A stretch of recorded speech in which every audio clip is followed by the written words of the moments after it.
नमस्कार दोस्तों। आज जैसा कि आप जानते हैं कल गणेश चतुर्थी मनाई जा रही है।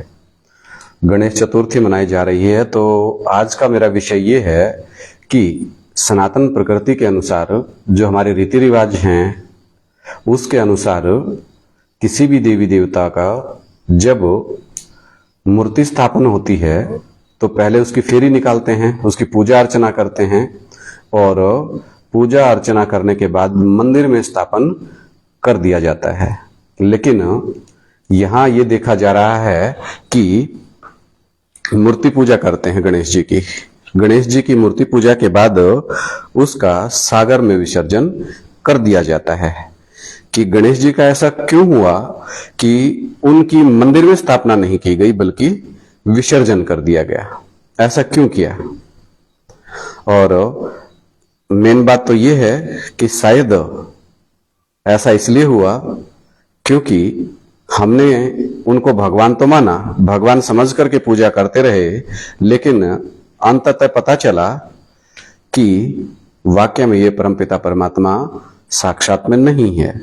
तो इसलिए उस देवता की जिसकी हम भगवान समझ करके पूजा कर रहे थे, फिर हम कहां ले गए? सागर का मतलब है ज्ञान सागर, यानी कि ऋते ज्ञानम न मुक्ति, ज्ञान सागर जो बाप है। तो फिर जिसकी हम पूजा कर रहे थे उसकी पूजा आरती की, सारा काम पूरा किया, लेकिन अंत तक पता चल गया कि ये परमपिता परमात्मा का साकार स्वरूप नहीं है। तो इसलिए कहां लेकर गए? जितने सभी भगतगण बैठ करके उनकी पूजा अर्चना कर रहे थे वही फिर उसको कहां लेकर गए?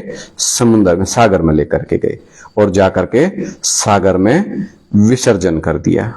इस तथ्य का रहस्य समझो। सबसे बड़ी दिक्कत यही है हमारी दुनिया में कि हमने चीजों को इतने विस्तार में ले गए हैं हर बात को, यानी कि एक परमपिता परमात्मा जो सत्य सनातन धर्म का रचयिता था, इस मनुष्य सृष्टि को रचने वाला था, उसको छोड़ करके अलग अलग धीरे धीरे इतने भागों में बांट दिया।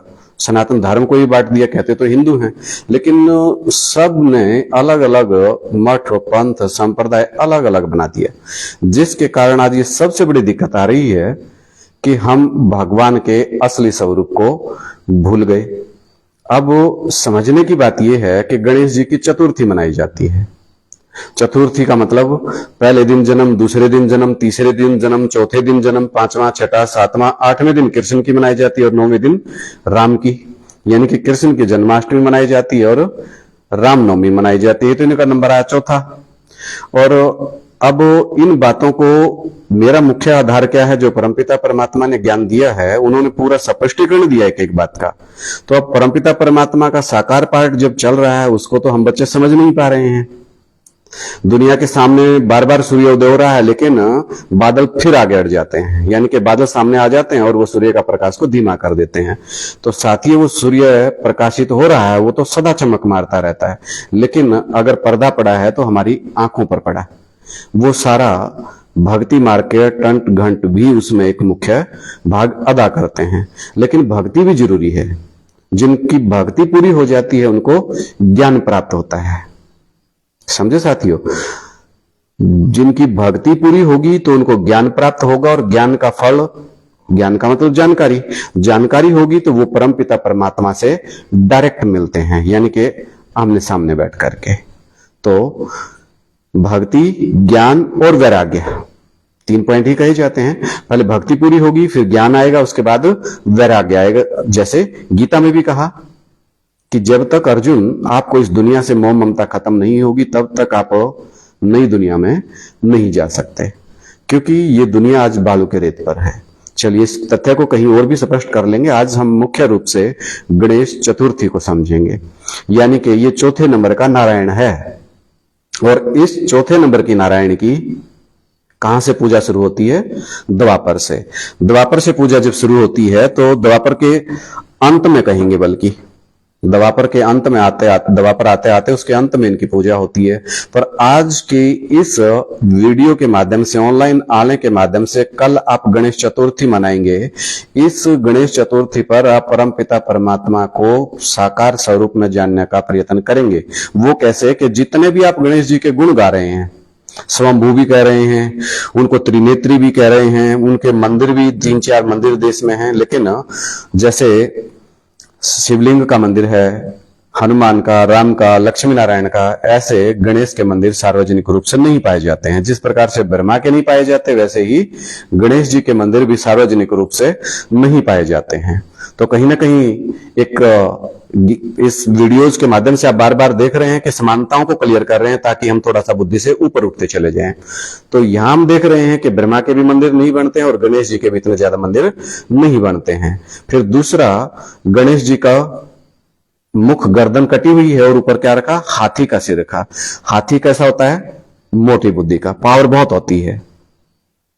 चित्रकार कोई भी चित्र बनाता है, किसी भाई की भावनाओं को ठेस पहुंचाना मेरा उद्देश्य नहीं है, बल्कि जो परमपिता परमात्मा आकर के ज्ञान देते हैं उसके द्वारा बात को समझने का प्रयत्न है। क्योंकि जैसा संग करते हैं वैसा ही रंग लगता है, और जब तक हमारी बुद्धि का ये जंग नहीं हटेगा, वो परमपिता परमात्मा अपनी तरफ नहीं खींच पाएगा। तो साथ ही मैं कोई धर्मगुरु नहीं हूं, गृहस्थी आदमी हूं, आप लोगों की तरह आपके बीच से हूं। परमपिता परमात्मा को जितना जाना है, सूर्य उदय हो चुका है, तो हम बच्चों ने जितना जाना है, सब आप अपने तरीके से कोशिश कर रहे हैं कि सभी परमपिता परमात्मा से मिलें। वापिस पॉइंट पे आइएगा। तो गणेश जी की आप पूजा अर्चना करेंगे, ऐसे ही देवियों की भी करते हैं। उन देवियों की पूजा अर्चना की और फिर उनको भी कहां ले गए, नदियों में, सागर में।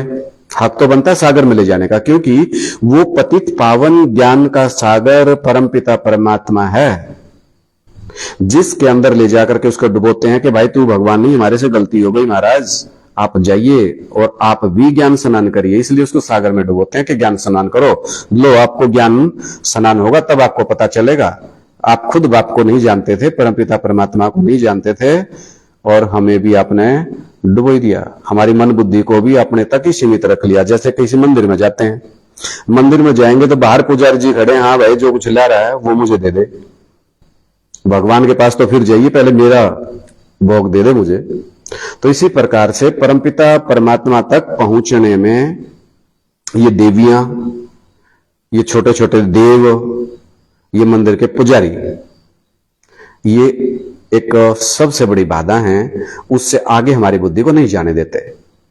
तो साथियों, आज लाइव आने का मुख्य उद्देश्य यही है कि इस बात को प्रॉपरली समझें कि द्वापर के आदि में जो शिवलिंग का मंदिर था, वो भगवान का शिवलिंग सतयुग में भी था, शिवलिंग त्रेता में भी था, शिवलिंग द्वापर में भी है और कलयुग में भी है।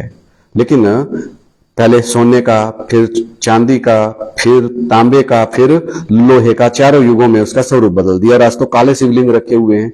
मंदिर तो एक ही था जिसमें जाकर के अपन कहते थे तमेव माता च पिता तमेव, तमेव बंधु च सखा तमेव, उसी को सब कुछ मानते थे। तो फिर ये अलग अलग कहां से देवता आ गए भाई? उन सभी देवताओं का बाप तो वही है ना, हमारा भी बाप और उन देवताओं का भी बाप है। तो तुम बीच में किसी को क्यों अड़ा रहे हो? सीधे डायरेक्ट भगवान से संबंध करो ना। हनुमान राम को याद करता, राम शिव को, वो